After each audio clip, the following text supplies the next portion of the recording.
Have you ever felt burnt out and overwhelmed with life? In his book, The Overwhelmed Servant, Dr. Bob Rausch brings his wisdom on how to bring back the passion and energy so that you can live an abundant life. Dr. Rausch, welcome to real life. And I know right now people are sitting on the edge of their chairs saying, please, I need his wisdom.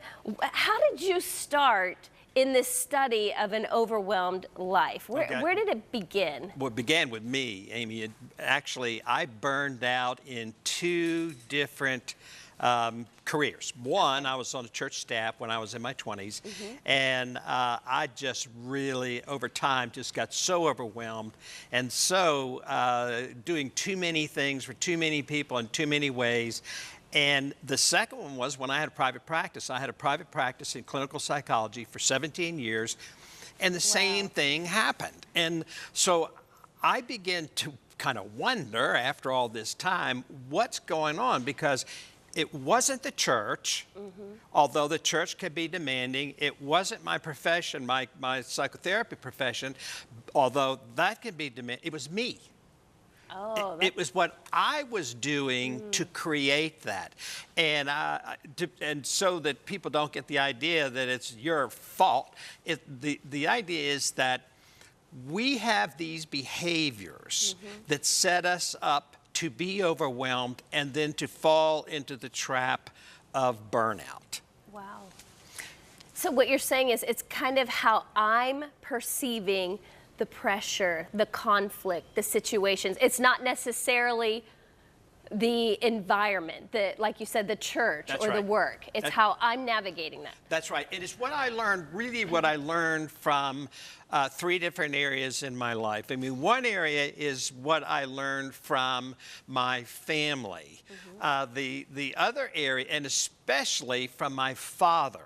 The other area is what I learned just in society, what society tells me I ought to be. And in the church or in an organization, because I work with faith-based leaders. And so that means about 30% of my business has to do with church-related professions. The other 70% has to do with corporation leaders who are Christians in corporations. They burn out too. So, but what really promotes that or pushes that that overwhelm is the fact that I have this need to prove myself or to be super responsible for everything or to please people.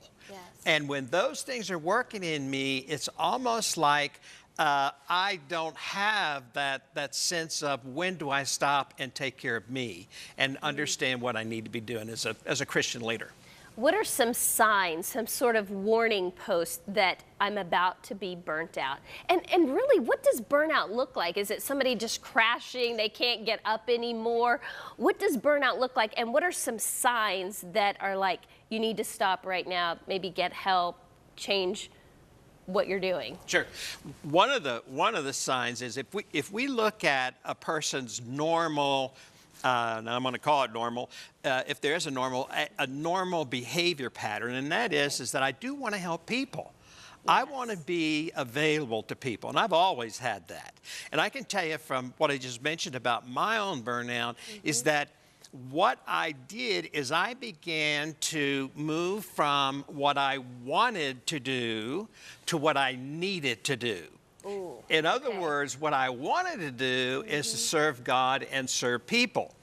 When I began to allow the stresses to build up in me, and there's certain reasons why those stresses build up in me, then what happened is now I need to do it.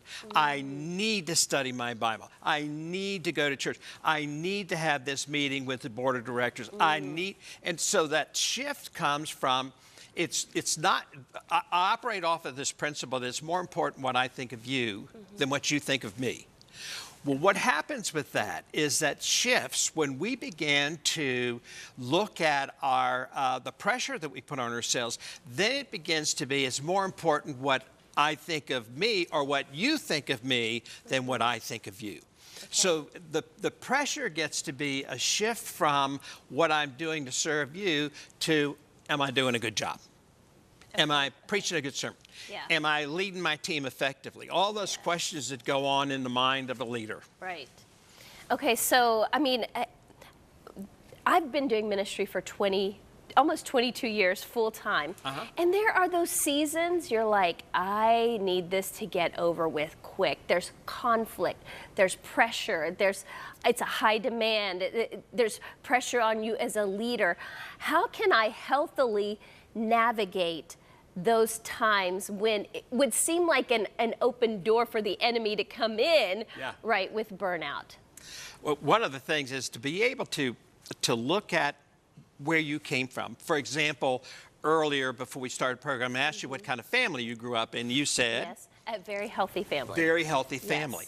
Yes, People who grow up in healthy families, and trust me, there are few in our society, but people who grow up in healthy families are almost an anomaly. But what they do is they're able to navigate. They're able to say, yeah, I need to be responsible for my children, but I'm not going to be I'm not going to be responsible for everything. As people begin to move into stress and burnout, what happens is they shift from allowing other people to be responsible to where they need to be responsible for it all. If it fails, it's my fault. If the children aren't doing well, it's my problem. And they begin to take that on. The other thing that happens is it's a very normal thing to please people. I want you to like me.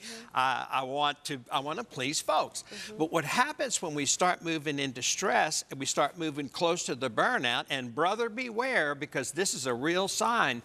Now it's not I need to please people. I become a people pleaser. I need to make sure you like what I'm doing and how you like. If you do, I feel pretty awesome. If you don't, I'm into that brother beware thing, and the enemy is knocking on the door. Right.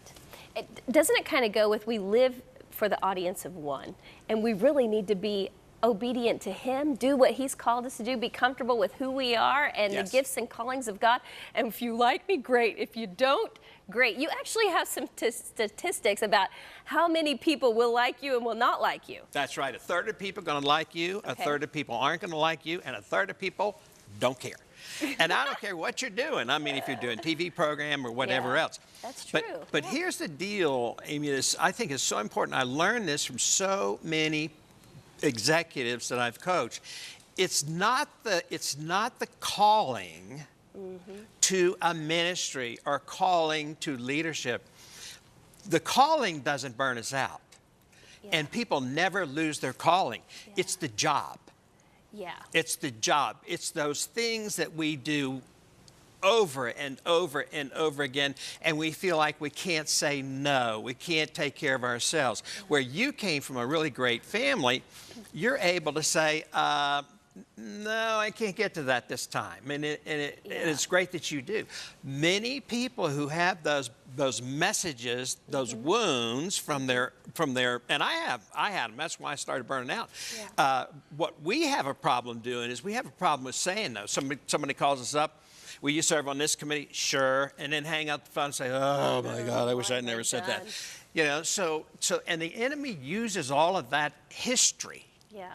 That influences us to make the wrong decision and not take care of ourselves. Then the family has trouble because we're irritable when we come home.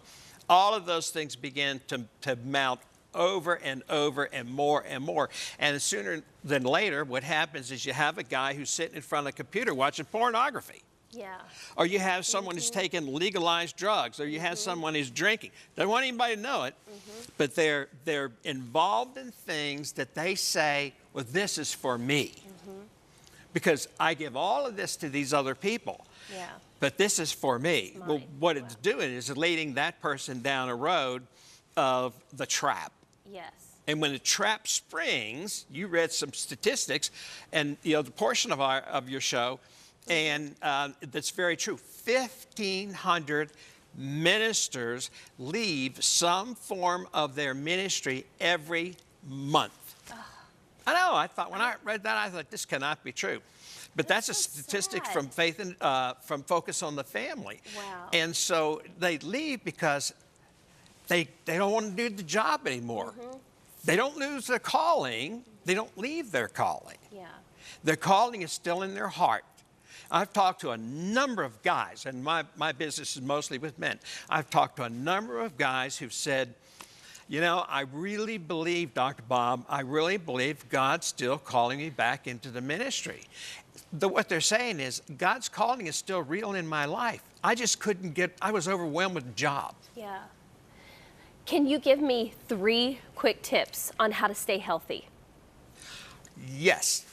Understand your background. Understand where you come from.